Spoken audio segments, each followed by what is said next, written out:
क्या बात है, तुम लड़के हो, मजबूत बनो। क्या तुम डरपोक हो? क्या तुम कमजोर हो जो लड़कियों की तरह यहाँ बैठकर रो रही हो? अरे भाई, तुम क्या चाहते हो? कोई अगर मुझसे कुछ पूछेगा तो मैं क्या कहूँगा?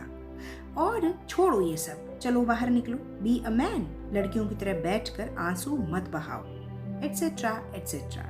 ये लाइंस कई बार हमारे आपके सुनने में आती हैं। तो ऐसे में सवाल ये उठता है कि क्या बच्चों को, लड़कों को या सोसाइटी के मेल मेंबर्स को इमोशनल सपोर्ट की ज़रूरत नहीं है?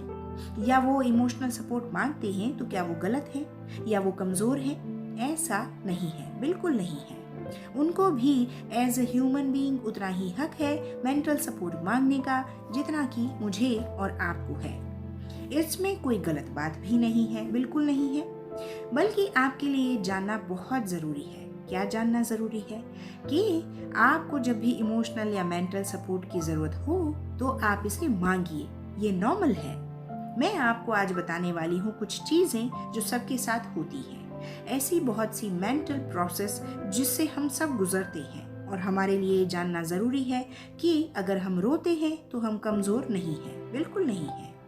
आप क्या हैं, मैं आपको बताती हूँ। आप हैं ब्रेव। ब्रेव क्यों? क्योंकि आप डील करते हैं सोसाइटी की क्रिटिसिज्म को। कौन क्या कहेगा, कौन सा दोस्त क्या बोलेगा, किसको क्या मुझे जवाब देना है, ये सब आप ही फेस कर रहे होते हैं, इसलिए आप हैं ब्रेव। दूसरी बात है, आप हैं फाइटर। क्यों? क्योंकि जो अपने खुद के लिए सपोर्ट मांग सकता है वो ज़रूर ही चीज़ों से फाइट करके आगे बढ़ना चाहता है, इसलिए आप फाइटर हैं, लूजर नहीं। एक और बात याद रखिए, आप हैं स्ट्रॉन्ग। क्यों? क्योंकि आपको पावर और करेज दोनों की ज़रूरत होती है नेगेटिव थॉट से लड़ने के लिए, और अगर हम अकेले ये करने में थोड़ा सा झिझक रहे हैं तो ये नॉर्मल है, ऐसा सभी के साथ होता है।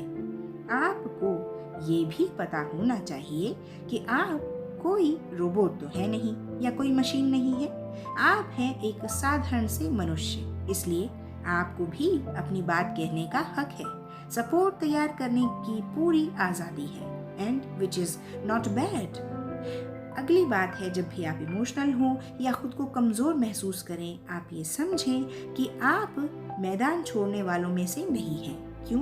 क्योंकि आप चीज़ों को फेस करने की कोशिश तो कर रही हैं, आप खुद अपने इमोशन से डील करने की ट्राई कर रही हैं, और अगर ऐसे में अपनी भावनाएं किसी योग्य व्यक्ति के सामने रख भी दी जाएं तो इसमें कुछ गलत तो नहीं है, ये हमें मेंटल सपोर्ट देता है, ये एक प्रोसेस है। अगली बार जब भी आप कमज़ोर महसूस करें, आप अपनी मेंटल हेल्थ को सपोर्ट कर रही हैं, आप ये जानें। आप किसी से सहायता लेकर कई हार्मफुल इमोशंस को अपने आप से दूर रख रहे हैं, ये जानें। आप उन्हें रिलीज कर रहे हैं, ये समझें। तो देखिए कितनी ही सारी बातें हैं जो प्रूव करती हैं कि आप में भी इमोशनल होने की ताकत है या होने का मादा है, आप होइए। अगर आप ट्राई करते हैं तो इट्स ओके। आप में इमोशंस भी उतनी ही तीव्रता से हो सकते हैं जिसमें हम सभी में होते हैं, बाकी सब लोगों में होते हैं। तो कभी भी आप दिल छोटा ना करें, कभी भी। जब भी इमोशनल हर्ट हो, आपको बहुत ज़्यादा किसी चीज़ से हर्ट होता हो, आप किसी से कहिए, अपनी बात बाहर आने दीजिए, खुद को हल्का कीजिए।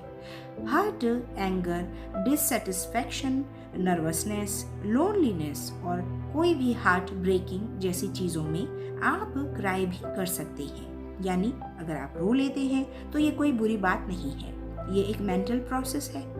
मेन बात ये है कि इस सिचुएशन से निकलना ज़रूरी है, और इसके लिए हमें जो भी अच्छा ट्राई करना पड़े हम कर सकते हैं। याद रखिए, बाहर से आप कितना भी ही मैन बनकर दिखाएं, अंदर से तो आप ह्यूमन ही रहेंगे। इसलिए as a human it is normal, it is very natural. इसलिए बिल्कुल स्वस्थ रहिए, अपनी मानसिकता अच्छी रखिए।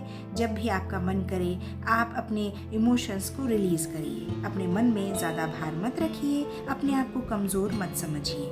आप कोशिश कर रही हैं, ये बहुत बड़ी बात है, और मुझे पूरा भरोसा है कि आप ऐसा कर लेंगे, यानी आप जीत जाएंगे। तो हमेशा की तरह मैं बस यहीं तक आपसे आज्ञा चाहती हूँ।